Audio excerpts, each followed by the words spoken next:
Hello प्यारे साथियों, स्वागत है आपका हमारे यूट्यूब चैनल गुरु पाठशाला पे।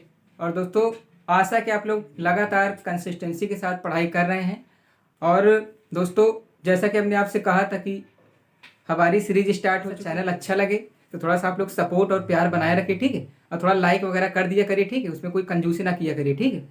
देखिए, थोड़ा सा आप भी समझते कि भाई यूट्यूब का एल्गोरिदम है, तो थोड़ा सा आप लोग का सपोर्ट हम लोग के लिए थोड़ा सा कंपलसरी। जो बात सच है, सब कोई करवाते तो भाई थोड़ा सा आप लोग हमारे ऊपर भी थोड़ा बहुत सपोर्ट और प्यार बनाए रखें, ठीक है।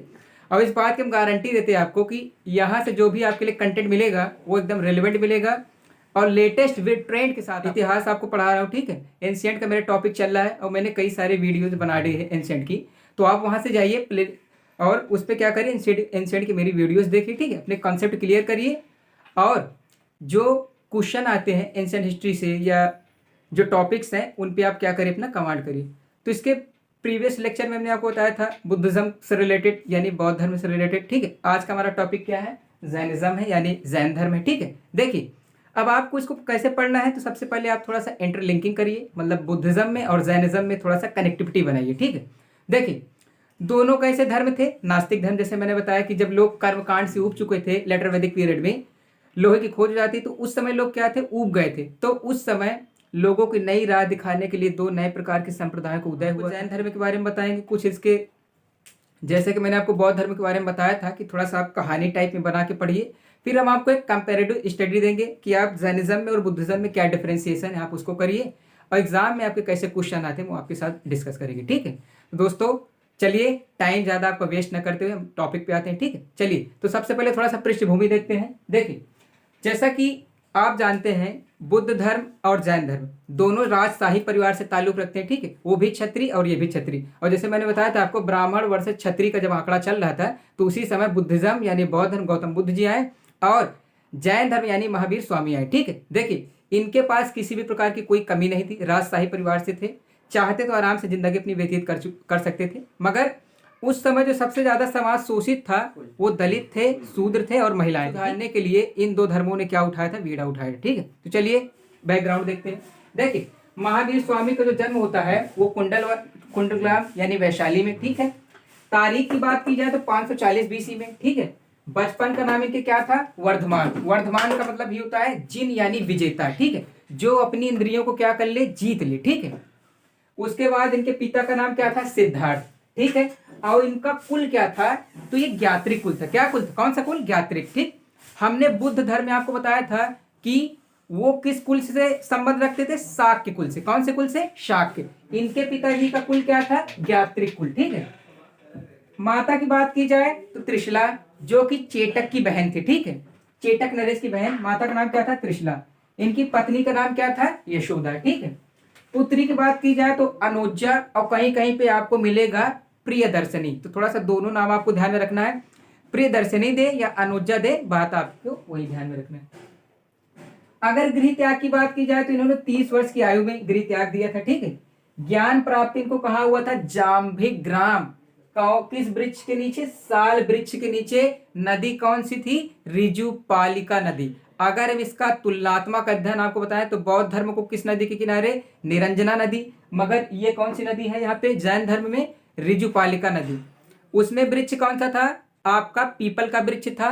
मगर इनको किस वृक्ष के नीचे ज्ञान की प्राप्ति हुई, साल वृक्ष के नीचे, ठीक है। तो आप ऐसे क्या करिए, एक कंपेरेटिव स्टडी बना के तुलनात्मक अध्ययन आप करिए, ठीक है।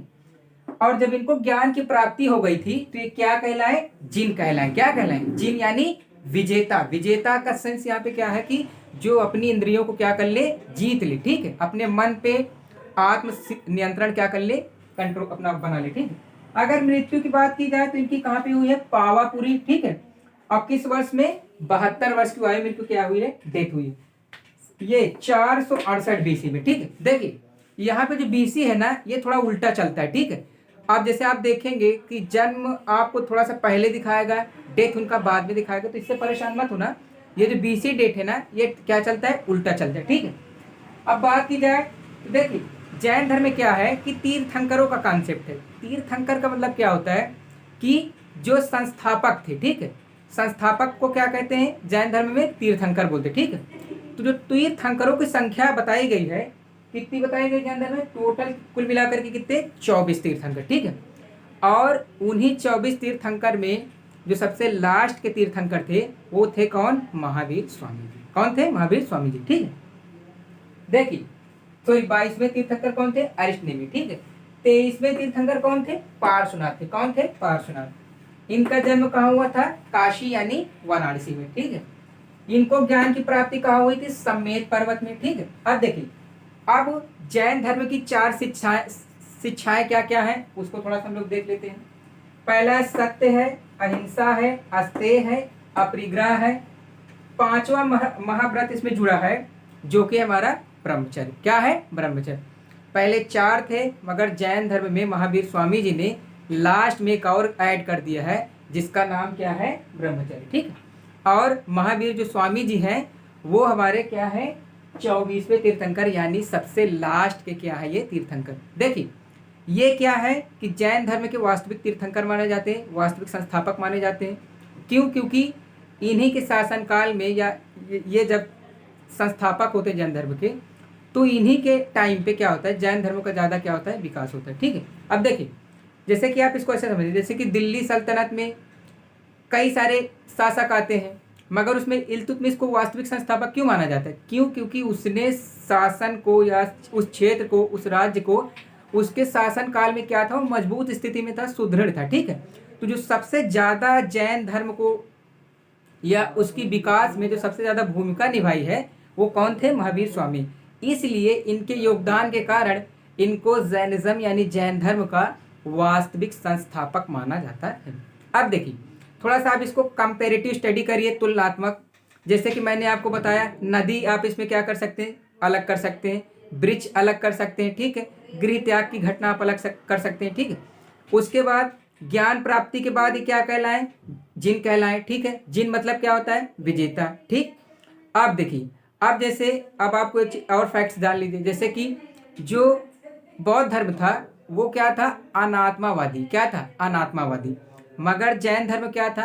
आत्मावादी। क्या था? आत्मावादी। ठीक है, उसके बाद कभी कभी आपके एग्जाम में आ जाता है क्वेश्चन जैन धर्म और बौद्ध धर्म में समानताएं क्या क्या थी। ठीक है, तो देखिए यज्ञिक कर्म कांड के तो दोनों खिलाफ थे, जाति पाति ऊंच नीच इन सब ये भी इन सब के क्या थे? दोनों खिलाफ थे। ठीक है, मगर तप को लेकर के, तपस्या को लेकर के इन दोनों में क्या था? डिफरेंस था। ठीक है, ताकि आप एक क्या बना पाए? कंपैरिजन बना पाए दोनों में। ठीक है, तो दोस्तों आज का ये टॉपिक रहा, आप इसको क्या करिए? वीडियो को वॉच करिएगा और अगर अच्छा लगे तो ऐसे ही आप लोग प्यार और सपोर्ट हमारे साथ बनाए रखिए। तब तक के लिए आप लोग पढ़ते रहिए और चैनल को क्या कर दीजिएगा? लाइक और शेयर कर दीजिएगा। ठीक है, धन्यवाद।